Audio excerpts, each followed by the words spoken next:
निकला हूँ मैं करने दूध का व्यापार। मनसुख सुनीता चाची के घर के बाहर साइकिल रोकता है और घंटी बजाता है। काकी आ जाओ, दूध ले लो। लाओ भाई, आज जरा आधा लीटर दूध ज्यादा दे देना, मेरी बिटिया को खीर खाने का मन है। हाँ हाँ, अभी ले लो, बढ़िया सी खीर बनाकर खिलाना बिटिया को। मनसुख फिर से साइकिल लेकर दूसरे घर दूध देने चला जाता है। अरे मनसुख भाई, ये लो तुम्हारे दूध के पैसे, आज महीना पूरा हो गया ना? हाँ दीदी, लाओ दो। आपका हिसाब एकदम साफ रहता है, आप एकदम समय पर पैसे दे देती हो। अरे मनसुख भैया, तुम गांव में सबसे सस्ता दूध देते हो और रोज समय पर भी आते हो, तो फिर हमारा तो फर्ज बनता है ना कि तुम्हें समय से तुम्हारे पैसे दें। अरे आपका धन्यवाद दीदी। अच्छा मैं चलता हूँ। हाँ, इस दूध वाले की ज्यादा तारीफ नहीं कर रही थी तुम? अरे तो और क्या, सच ही तो कह रही थी, मैंने कुछ गलत कहा क्या? अरे मनसुख इतना ईमानदार है बेचारा। पहले हम शहर से पैकेट वाला दूध मंगाते थे, वो कितना महंगा पड़ता है, और उसे लेने के लिए आपको इतनी दूर दुकान तक जाना पड़ता था। बेचारा मनसुख तो घर तक दूध दे जाता है और पैसे भी शहर वाले दूध से कम लेता है। और तो और। अरे बस बस भाग्यवान, और ना बताओ। मैं समझ गया कि मनसुख बहुत बेचारा और ईमानदार है। अब मुझे माफ करो और जरा एक कप चाय पिला दो। हाँ हाँ, अभी लाती हूँ। उधर मनसुख अपना सारा काम खत्म करके घर पहुँच जाता है। अरे आप आ गए, आज देरी हो गई। अरे पूछो मत, साइकिल का टायर रास्ते में पंचर हो गया था, उसे ठीक कराने में बहुत देर लग गई। ओहो, तो आप एक मोटर गाड़ी क्यों नहीं खरीद लेते? इस साइकिल पर काहे चलते हैं जब ये इतनी खटारा है तो?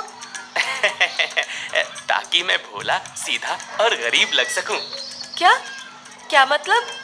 अरे अगर मैं मोटर गाड़ी से चलने लगा तो गांव वाले सोचेंगे नहीं कि इस गरीब दूध वाले के पास इतना पैसा आखिर आया कहां से? हाँ, कहां से? क्या दूध बेचकर? और कैसे?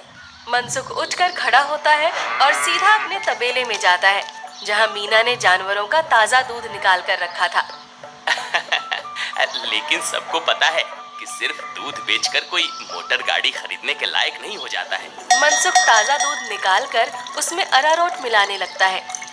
अरे रुकिए रुकिए, ये दूध तो हमारे इस्तेमाल का है, इसमें अरारोट क्यों मिला रहे हैं? अरे मूर्ख औरत, कितनी बार तुमसे कहा है कि हमारे इस्तेमाल का दूध अलग रखा करो। यहाँ तबेले में मैं सिर्फ बेचने वाला मिलावटी दूध ही रखता हूँ। जी जी, माफ करिएगा, अभी हटा देती हूँ। गांव वालों की सोच के विपरीत मनसुख राम तो एक बहुत ही लालची और चालाक दूध वाला था। मीना दूध हटाकर ले जाती है और मनसुख हंसता हुआ खुद से कहता है, गांव वालों की नजर में मैं एक बेचारा गरीब दूध वाला हूँ, तो वही रहने दो। मेरा असली चेहरा कभी किसी के सामने नहीं आ पाएगा। और मैं ऐसे ही मिलावटी दूध बेच बेच कर बहुत सारा धन जमा करता रहूंगा। मनसुख की धोखेबाजी की गाड़ी ऐसे ही मजे से चल रही थी। एक दिन उस गाड़ी में सवार होने के लिए कुछ और यात्री भी आ गए। एक दिन मनसुख साइकिल से दूध बेचकर वापस घर जा रहा था और फिर से उसकी साइकिल पंचर हो गई। अरे ये खटारा तो नाक में दम कर रखी है, अब फिर से इसको बनवाना पड़ेगा। मनसुख छोटू पंचर वाले की दुकान पर जाता है। अरे भैया, फिर से आ गए आप?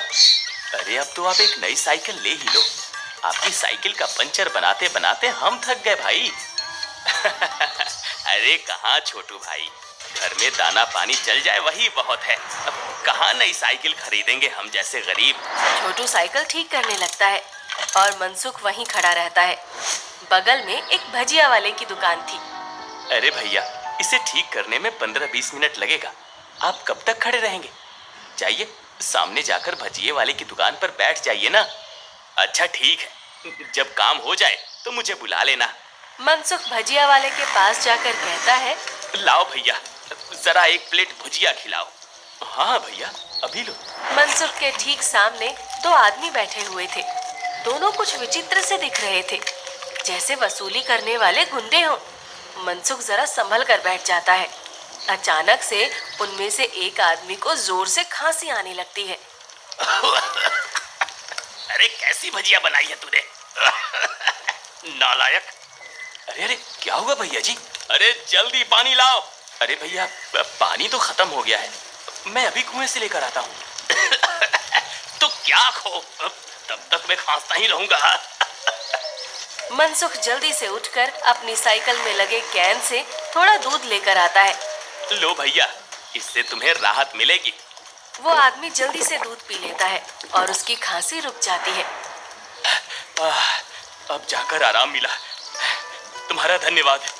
कोई बात नहीं भैया, इंसान ही इंसान के काम आता है ना। ये लो भैया आपकी भजिए। अच्छा, मैं अभी पानी भर के लाता हूँ, कहीं किसी और को जरूरत पड़ी तो पहले से रहना चाहिए ना। जब भजिया वाला चला जाता है तो मनसुख को अकेला पाकर वो गुंडे जैसा दिखने वाला आदमी मनसुख से कहता है, काफी शुद्ध दूध बेचते हो। क्या क्या मिलाया था दूध में? ये सुनकर मनसुख सकपका जाता है और भजिया उसके हाथ से गिर जाती है। क्या क्या मतलब है आपका भैया? मतलब ये कि ये दूध तो बहुत मिलावटी था, चखकर ही पता चल गया। आज तक गांव में कोई भी मनसुख के मिलावटी दूध का स्वाद नहीं समझ पाया था और इस नए आदमी ने एक घूंट पीकर ही समझ लिया। मनसुख बहुत घबरा जाता है। देखो भैया, इस बारे में किसी को कुछ मत बताना। चाहो तो मुझसे कुछ पैसे ले लो, मेरे सालों का बना बनाया धंधा है, इसे चौपट मत करना।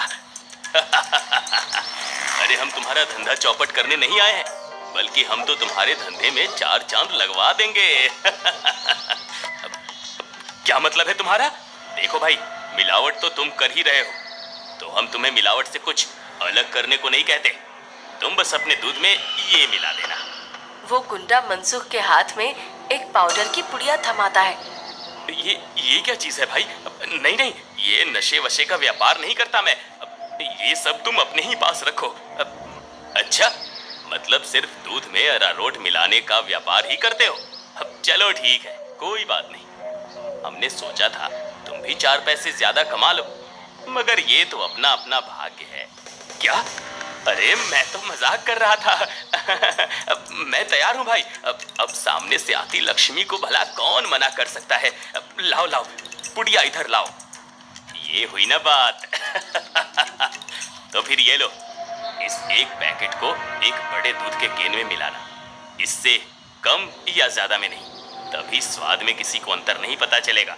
और हाँ, इसे मिलाने के बाद तुम्हारे दूध की डिमांड गांव में 4 गुना हो जाएगी। लोगों को ये बहुत अच्छा लगने लगेगा और चाह कर भी बिना इसे कोई पिए रह ही नहीं पाएगा। एक पुड़िया का 1000 रुपए हुआ। अरे अब ये तो बहुत ज्यादा है भैया। अच्छा, ज्यादा लग रहा है? अब चलो कोई बात नहीं, मत खरीदो। अभी ये भजिया वाला आएगा ना, तो इसे ही बेच देंगे। ये तो खुशी खुशी 1000 रुपए में खरीद लेगा। अरे अरे नहीं, रुको रुको, मैं देता हूँ ना पैसे। ये लो। शाबाश, चलो अगले हफ्ते मिलते हैं।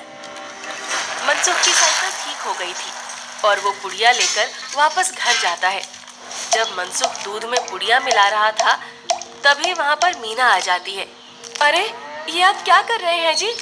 ये है जल्दी से अमीर होने का शॉर्टकट। बहुत हुआ अरारोट मिलाना। अब देखो कितनी जल्दी हम अमीर होते हैं। अरे वाह, आप तो बहुत समझदार आदमी हैं। कितना अच्छा हुआ जो मेरी माँ ने आपसे मेरी शादी करवाई। अच्छा, काश मैं भी ऐसा ही कह सकता, भाग्यवान। जी क्या? मैं समझी नहीं। नहीं नहीं, कुछ नहीं। अच्छा ठीक है, मैं खाना बना रही हूँ, आप जल्दी से हाथ मुंह धोकर आ जाइए। 1 हफ्ता बीत गया और मनसुख के दूध की डिमांड वाकई में बढ़ गई थी। उसे अच्छा खासा मुनाफा होने लगा था और उसका लालच भी अब 2 गुना हो गया था। मुझे कम से कम 10 पुड़िया दे दो, लेकिन हमेशा संभल कर इसका इस्तेमाल करना। कुछ भी हो जाए, हमने जितना बोला है उससे ज्यादा पाउडर मत मिलाना दूध में, वरना लेने को देने पड़ सकते हैं। हाँ हाँ, मैं ध्यान रखूंगा। मनसुख रोज की तरह सुनीता काकी के घर में दूध देने जाता है और आवाज लगाता है, काकी आ जाओ, दूध ले लो। मनसुख के आवाज लगाने पर अंदर से सुनीता काकी की जगह एक जवान लड़का आता है। लाओ भैया, दूध मुझे दे दो। अरे आप कौन है? आपको पहले तो कभी गांव में नहीं देखा। अरे मनसुख, ये मेरा भतीजा है, अपने पिताजी के साथ यहाँ कुछ दिनों के लिए छुट्टी पर आया है। अच्छा, छुट्टी पर? अब शहर में क्या नौकरी करते हो भैया? पुलिस में हूँ। पुलिस का नाम सुनते ही मनसुख घबरा जाता है। और उसके हाथ से बर्तन छूट जाता है। सारा दूध नीचे गिर जाता है। अरे अरे, ये क्या हो गया? ये दूध कैसे गिर गया? वो गलती से हाथ से बर्तन फिसल गया था काकी। कोई बात नहीं, दूसरा दूध दे दो। वो अरे नहीं, आज तो दूध खत्म हो गया है काकी। मैं कल आता हूँ ना। अच्छा, अब मैं चलता हूँ। हाँ? इतना कहकर मनसुख जल्दी से वहां से भाग जाता है। मनोज और सुनीता दोनों को मनसुख की ये हरकत बहुत अजीब लगती है। ये इसे क्या हो गया? इसने ऐसा तो पहले कभी नहीं किया। होगी जरूर कोई बात। खैर चलिए अंदर चलते हैं बुआ जी। आज तो बाल बाल बचा। कहीं उस पुलिस वाले को सच का पता चल जाता तो आज तो मैं गया काम से। बाकी की जिंदगी जेल के अंदर काटनी पड़ती। उफ। अरे क्या हुआ जी? आप ऐसे हाफ क्यों रहे हैं? फिर से कुत्तों ने दौड़ा दिया था क्या? अरे चुप करो तुम। तुम्हारे ही बोलने की कमी है इस वक्त। अब जाओ यहाँ से। मेरे सर में दर्द हो रहा है, उसे और मत बढ़ाओ। क्या आप भी? मैं जब भी बोलती हूँ पता नहीं कैसे आपके सिर में दर्द होने लग जाता है। ओफो, तुम्हारे सामने आकर बैठना ही पाप है। मैं जा रहा हूँ यहाँ से। मनसुख गुस्से में घर से बाहर जाने लगता है और तभी वो देखता है कि सामने से मनोज चला आ रहा है। अरे दादा रे, ये वापस यहाँ क्यों आ रहा है? मनसुख जल्दी से वापस घर के अंदर भाग जाता है। देखा, नहीं रह पाए ना मेरे बिना। हाँ। अरे चुप करो तुम, जब देखो तब बकवास। क्या मैं अंदर आ सकता हूँ? जी, आप यहाँ आइए आइए। हाँ, वो दूध गिर गया था ना, तो बुआ जी ने कहा कि आपके घर आकर दूध ले जाऊं। बड़ा विश्वास है उन्हें आप पर। मैंने कहा कि पास की किसी दुकान से जाकर दूध ले आऊं, लेकिन उन्होंने कहा कि मनसुख भाई के वहां से ही दूध लेकर आओ। अरे ऐसी बात है क्या? ये तो काकी का बड़प्पन है, वरना मैं तो बस मामूली सा दूध वाला हूँ। अच्छा, ऐसा लगता तो नहीं है। गांव में तो आपके बहुत चर्चे हैं। मैंने तो आज तक किसी आम दूध वाले का इतना नाम नहीं देखा है। मनसुख थोड़ा घबराता है और फिर मीना से कहता है, इन्हें चाय वाय पिलाओ, मैं इनके लिए दूध लेकर आता हूँ। ये शहर से आए हैं, बहुत बड़े पुलिस वाले हैं। अरे वाह, आप बैठिए, मैं अभी आपके लिए चाय लेकर आती हूँ। मनसुख तबेले में जाकर शुद्ध दूध निकालता है। अरे अब मैं क्या करूँ? इसे मिलावटी दूध कैसे दूँ? और अगर एकदम शुद्ध दूध दिया तो फिर सुनीता काकी को स्वाद अलग लगेगा। ये तो मैं अच्छा फंस गया हूँ। मनसुख सोच विचार में डूबा था और उधर मीना चाय बनाकर ले आती है। लीजिए, गर्मा गर्म चाय और पनीर के पकौड़े खाइए। मनसुख तबेले से बाहर आकर बहाना बनाता है। अरे आज इतनी गर्मी है ना, जो भी बचा हुआ दूध था वो तो फट गया। माफ करना, आप इतनी दूर आए और दूध ही नहीं बचा। अरे चलिए कोई बात नहीं, आज हमारे नसीब में आपके यहाँ का दूध नहीं लिखा है, तो कोई बात नहीं। वैसे भाभी जी ने बहुत कमाल की चाय और पकौड़े बनाए हैं, एकदम शुद्ध दूध और पनीर का स्वाद था। अब मैं चलता हूँ। मनोज इतना कहकर चला जाता है। पीछे से मनसुख चिढ़ते हुए मीना से कहता है, अरे क्या जरूरत थी पकौड़े बनाने की? अरे केवल चाय देती ना, उससे ज्यादा स्वाद नहीं देना था। छी छी, कैसी बातें करते हो? मेहमान तो भगवान होता है ना। ओफो, तुमसे बहस करना ही बेकार है। गुस्से में मनसुख चला जाता है। मनोज के डर से कुछ दिनों तक मनसुख किसी को भी दूध देने नहीं जाता और बीमारी का बहाना लगा देता है। ये क्या चल रहा है दूध वाले? तुम हमसे पुड़िया क्यों नहीं ले रहे हो?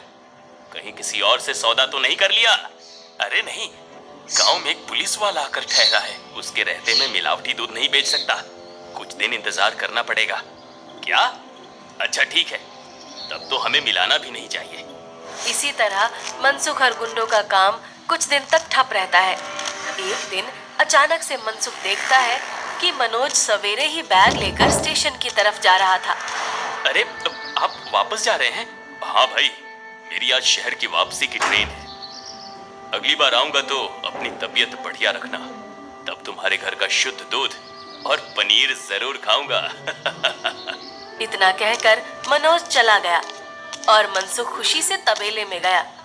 चलो पला टली, अब फिर से काम पर लगता हूँ। मीना पहले से ही खड़ी दूध में पुड़िया वाला पाउडर मिला रही थी। अरे ये क्या चल रहा है? वो मैंने सोचा आप बहुत दिनों से काम पर नहीं गए हैं, तो आज आपसे कहूँगी काम पर जाने को। और ये पाउडर यहीं रखा था, तो मैंने सोचा मैं ही मिला दूं। मनसुख ने देखा कि मीना के हाथ में एक पुड़िया थी अरे तुम अपने काम से काम रखा करो, ज्यादा मेरे काम में अपनी नाक मत घुसाया करो। हटो अब। मनसुख दूध की कैन लेकर चला जाता है। मीना चिढ़ते हुए जमीन पे पड़ी 4 और पुड़िया उठाते हुए खुद से कहती है, जब देखो तब चिल्लाते रहते हैं। इनका काम आसान करने पर भी चिल्लाते हैं। 5 पुड़िया दूध में डाल दी तो इन्हें तो आसानी हुई ना, कभी समझते ही नहीं। मनसुख दूध सारे गांव में बांटकर घर आ गया। इतने दिनों बाद आज काम किया, मैं तो बड़ा थक गया। जैसे ही मनसुख सुस्ताने बैठा, उसके कॉलर पर मनोज ने हाथ रखा। मनोज को देखकर मनसुख के होश ही उड़ गए। तुम यहाँ? अरे दूध वाले, नशे का तो ठीक है, मगर इतना नशा कौन मिलाता है दूध में कि पहली घूंट में ही आदमी का सर चकरा जाए? क्या ये क्या बकवास है? मैं नहीं जानता ये सब तुम क्या कह रहे हो। अब और तुम्हारी तो ट्रेन थी ना? जी हाँ, मगर मेरी ट्रेन कैंसिल हो गई है और आपकी ट्रेन का समय हो गया है।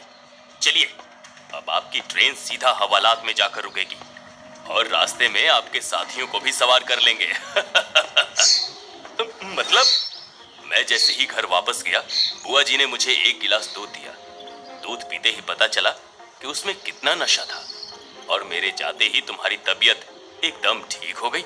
बस मैं समझ गया कि क्या हेरा फेरी कर रहे हो तुम। नहीं, कोई हेरा फेरी नहीं है, मैंने कुछ नहीं किया। जरूर किसी ने मुझे फंसाया होगा। शहर से मैंने अपनी टीम बुला ली है, बाकी की तहकीकात तो वो लोग करेंगे। फिलहाल तुम चलो मेरे साथ थाने, बाकी के सवाल जवाब वहीं होंगे।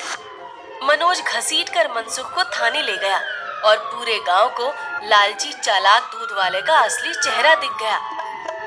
मनसुख के साथ साथ उसके साथी भी पकड़े गए।